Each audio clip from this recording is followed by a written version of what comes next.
마태복음 5장 38절부터 42절.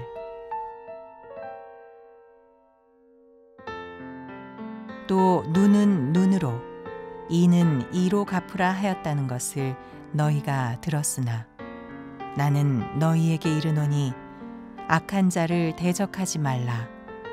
누구든지 내 오른편 뺨을 치거든 왼편도 돌려대며 또 너를 고발하여 속옷을 가지고자 하는 자에게 겉옷까지도 가지게 하며 또 누구든지 너로 억지로 오리를 가게 하거든 그 사람과 십리를 동행하고 네게 구하는 자에게 주며 네게 꾸고자 하는 자에게 거절하지 말라.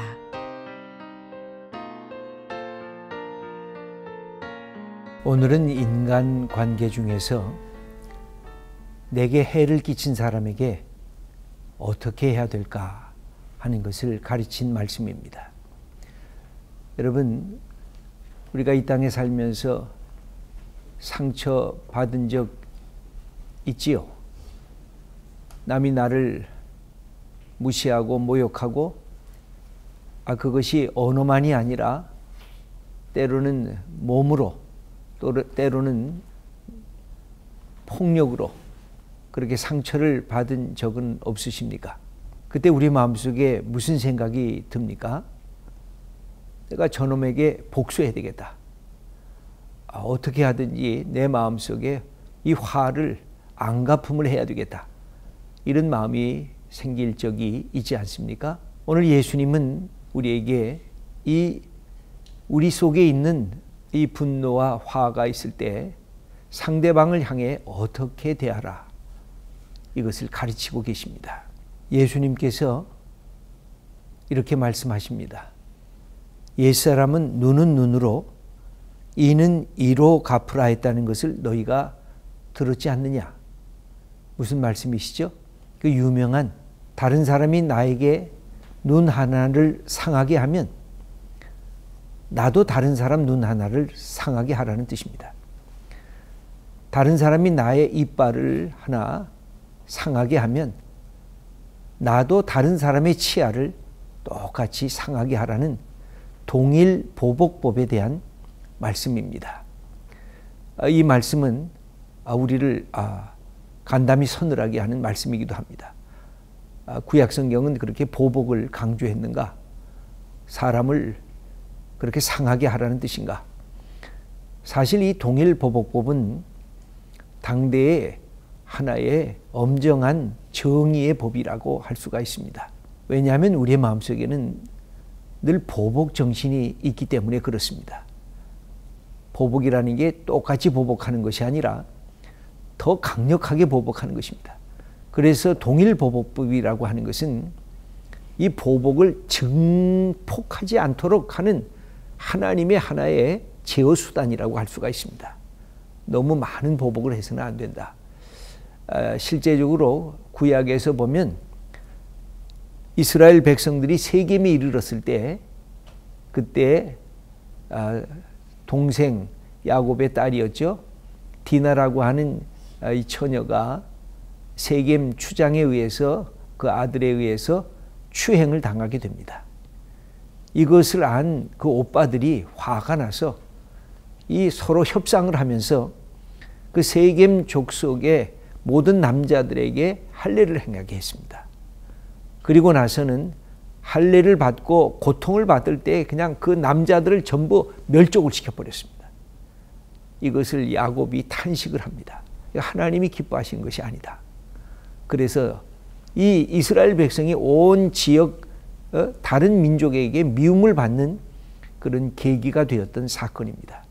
그러니까 하나님은 공의의 하나님, 하나님은 정의의 하나님이시지만 보복을 또 다른 보복을 통해서 보복 사회가 되는 것을 하나님은 원하지를 않고 계십니다. 그래서 예수님은 그 다음 아주 새로운 말씀을 가르쳐 주시는데 39절에 이렇게 말씀하십니다.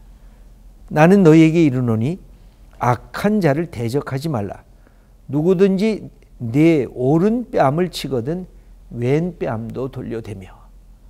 이 흥미있는 말씀입니다. 여러분, 우리의 오른쪽 뺨을 맞으려고 하면 상대방이 어떻게 때려야 될까요? 아마 왼손잡이가 돼야 될 것입니다. 왼손으로 때리든지, 그렇지 않으면 구약의 남자들은 왼손잡이를 싫어했습니다. 이게 하나님은 늘 오른손이다라고 하는 이 오른손의 힘과 권위를 이야기를 했기 때문에 나의 이 오른편 뺨을 때리려고 하면 어떻게 때려야 되냐면 이 손등으로 때려야 했습니다. 그것은 무슨 뜻입니까? 너를 모욕한다는 것입니다. 너를 인간 대접하지 않겠다는 뜻입니다. 그런 모욕을 당해도 예수님은 말씀하십니다. 왼편 뺨까지 갖다 대라는 것입니다. 예수님은 이런 말씀까지 하십니다. 40절에 보면 너를 고발하여 속옷을 가지고자 하는 자에게는 겉옷까지 가지게 하며, 이게 무슨 뜻입니까? 다 벌거벗으라는 뜻 아니겠습니까?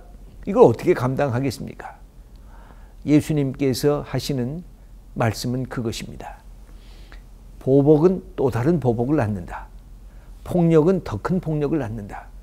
그런데 어느 순간인가 이 보복과 폭력을 단절시키는 그런 힘이 있어야 되는데 그게 뭘까?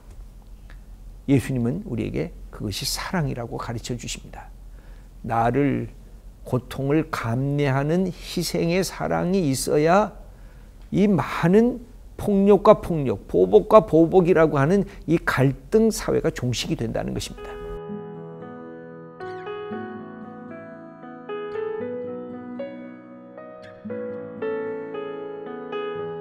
악에게 지지 않고 악에게 이기는 것입니다. 뭘 통해서? 선을 통해서 악을 이기는 방법이 예수님의 방법입니다. 근데 그 과정이 몇 가지의 과정이 있습니다. 첫째는 악을 악으로 인정하게끔 하는 것입니다. 이건 매우 중요한 것입니다. 악을 악으로 확인하게 하는 이 자세가 우리 예수님에게 늘 보여주셨습니다. 예수님은 그래서 바리새인들과의 논쟁 속에서도 이것은 양보가 없어요. 그건 잘못된 거다. 그건 악이다. 그건 거짓이다. 그럼에도 불구하고 두 번째 방법을 예수님은 그 다음에 해결하십니다. 악은 거절하지만 그 악을 행하는 악인은 포용하고 사랑하겠다고 하는 것입니다. 이것은 당대의 모든 사고와 다르습니다. 당대는 죄를 범하면 그냥 죄인으로 버리는 것입니다. 악을 행하면 너는 못된 놈이야 하고 거절하는 것입니다. 그런데 예수님의 방법은 악이라는 것을 악, 거짓이라는 것을 거짓이라고 드러내게 하시면서도 악과 악을 행한 악인을 끊임없이 구분하셨습니다.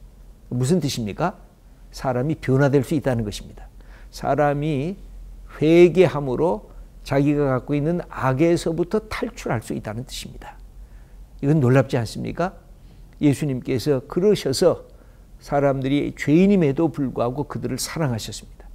그들을 고쳐주셨고 그들에게 하나님이 얼마나 위대하신 존재인지를 우리에게 사랑과 긍휼로 다가오시는 존재인지를 보여주셨습니다.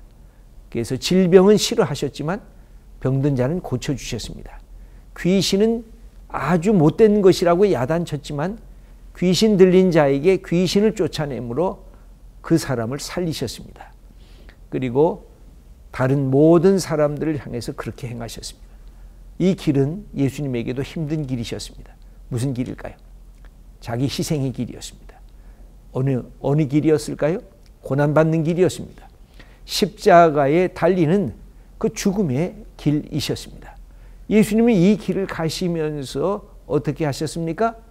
우리에게 사랑, 하나님의 은혜를 가르쳐 주셨습니다.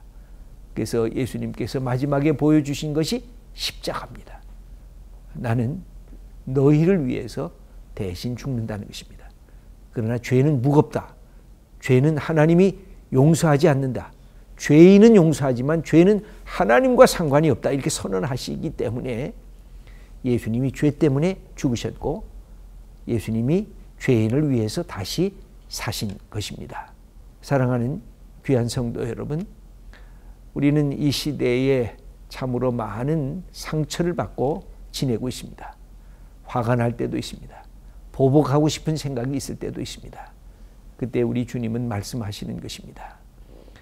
상대방을 소중히 여기고 상대방을 긍휼히 여기고 상대방을 사랑해라.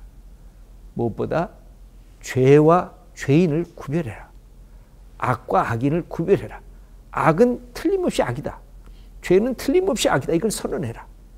그러나 나는 너를 용서할 수 있다 하고 마음을 열어놓을 때, 그때에 보복사회, 서로 갈등사회에 그것을 해결하는 새로운 역사가 열려지게 될 것입니다.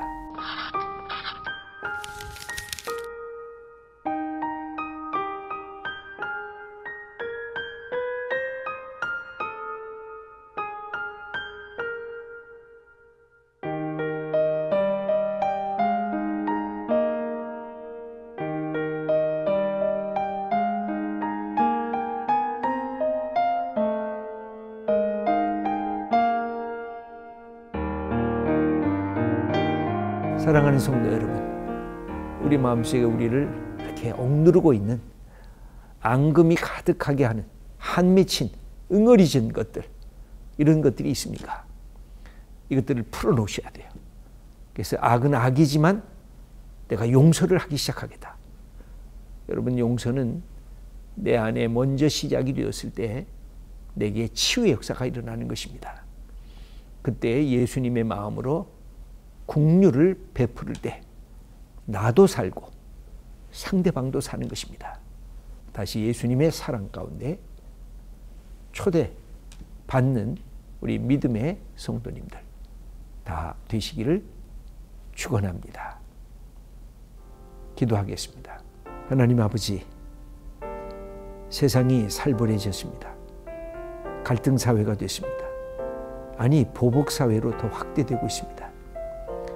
하나님, 우리 자신도 그 속에 들어가 있습니다.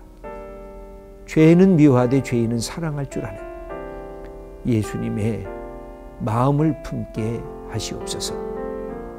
예수님의 이름으로 기도드립니다. 아멘.